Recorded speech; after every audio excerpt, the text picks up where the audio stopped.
So let me ask you a couple of questions. So what religion? I'm Muslim. Okay. Yeah. One question I sometimes ask religious people, not just Muslims, but also Yeah. Christians as well, Yeah. is I think when you create a kid, there is a chance that they might end up in hell, right? In hellfire.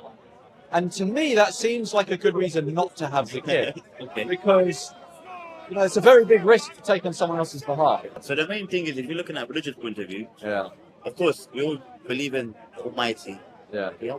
And God within itself already has planned the next hour, the next minute, the next second. So it's not in my position to say that my child will go to heaven or hell. What I can do as a father is grow all my daughters in a way that is just. Yeah. But what is just? That's the question, right? Yeah. If they are just in their action, in their speech, in their movement in life, and spiritually, upon those, they are destined for heaven. Yeah. However, if they live their life going against these four things, then it comes down to, would God give them that decision in terms of bringing them to heaven or hell? Yeah. By the Father, all I can do is raise my children in the same way that I was raised. Yeah. What belief are you? Christian? Atheist. Atheist. Yeah. So you will look at perspective of your life in a way that's custom to you. Yeah. I will look at it in a way that is custom to me. Yeah. But the main question is, who's true? Yeah. So let me ask you another question. So I agree with you. Depending on where we're coming from, we're going to kind of view, to a certain degree, we're going to understand the world in different ways, obviously. 100%. But the way I see it is, because I'm not gonna have a kid. I'm not gonna create someone. And so the way I see it is, I'm not imposing my way of seeing the world on anyone. But the way I see it is, if someone has a kid, they are imposing their way of seeing the world on that kid, right? One, in obviously how they raise them, but also the fact that they create them at all. I think we should refrain, unless someone is about to do something really bad, I think we should refrain from imposing stuff on them. I'm married for 8 years. So I am Congratulations. Thank you. So I have posed my opinion, my belief on my partner. Yeah. So going back to what you're saying, when you do get married, your belief, your way of life, you might not mean to, but your thoughts will be implied on your partner. Yeah. So it's the same way when you have a child. It's the same process. I've got 3 kids. So the main thing for me is, when I bring my daughters in this world, they're very young ages, I want them to understand that their beliefs, I can only give it to them, but it's down to their personal judgment and their personal way of life that they follow.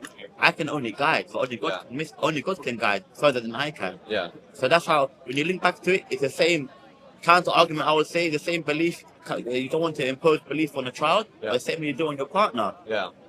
So what I would say to that is, I think when it comes to like your partner, this is like a relationship that you both consensually enter, right? Correct. So you both kind of agree to impose certain things on each other to an extent. With a child, they never get a say. They're created. They don't get to say yes or no. To a certain degree. But when a child passes the age of 3, they don't get to say yes or no to coming into the world, right? It's not. Because it's impossible. It's the same. If I use that theology to trees don't have decision. True, but I don't think trees can't suffer.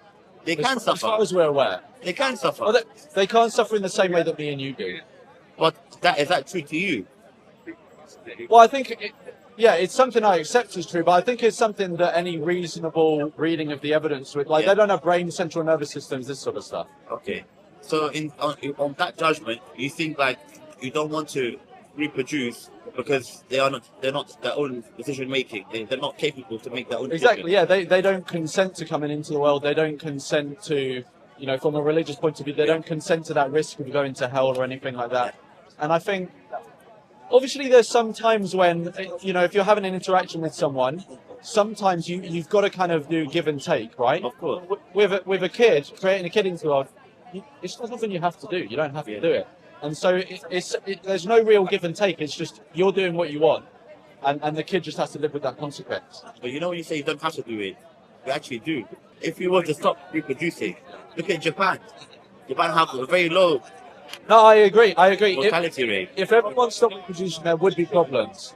But I don't think that for us to solve our own problems, we can create other people and use them as some solution. It's kind of using people as like a resource. You know what the main question is? What? What is the problem? What is the problem? I think the problem in the world, from my perspective, is suffering. The fact that there is so much, like the kids in Gaza. Yeah. All over the world. Yeah, exactly. All over the world. Ukraine, Russia, Exactly. Palestine, in Africa, in my country, in Britain itself, there is a kid, unfortunately, born in single-parent families. Yeah. So when I'm trying to comprehend your point, it's very hard because I'm looking at it from a point of view that is true to me. And in terms of punishment, what justifies punishment? You mean which punishment? In terms of, because you said it's not fair to have a child brought up in the world, right? In terms of they will go through trial tribulations, they will suffer in life. But why is it down to you to make that judgment what that child will go through? Well, no, but I think that's a valid question to ask, but I think it should be asked to people who procreate, because they are the ones signing a kid up to that. Whereas I'm not signing a kid up to that, and so... Let's say, what if your mother and father had the same idea? We wouldn't be here. I know, and I think that would be better. But the way I think about it is that if I never came into existence, I would be spared all the suffering that I've gone through. And I wouldn't exist to care that I didn't have all the good things. I understand your point, but now let's look at it a different way. Has God done it for a reason? I thought God has done everything for a reason. Maybe to bring life to a child in a very hard time, meaning give it challenges, give it difficulties, give it hardship. But at the end of the day, God does not turn a leaf unless He willed it. So we always believe that if a child suffers, if you lose a child or if you lose a partner, it's all by the will of God. It's for a purpose. We might not agree with it. Yeah. But who are we? I definitely don't agree with it. I think, there's nothing that justifies a kid being blown up. Of course not. No human should die. Yeah. For whatever reason. Do you know why humans die, though? Because they're born in the first place. And if we didn't procreate, those people wouldn't die. You know what the problem with this question is? Death will happen with or without you, correct? If you were not to be here today, death will happen. But the death of my children would only happen if I create them. No. Yeah. No, because it's not your hand physically killing the child. It's my hand setting that process in motion. Just like someone who hires an assassin doesn't kill the person themselves, but they've set the process in motion. If I create a child, I'm not killing the child myself. You've assisted in it. I've assisted in it, yeah. But you know what I would say to that? Again, when I link back to religion, that God, the creator, let's say the going, nothing will only cause suffering for a reason that as humans we want to understand.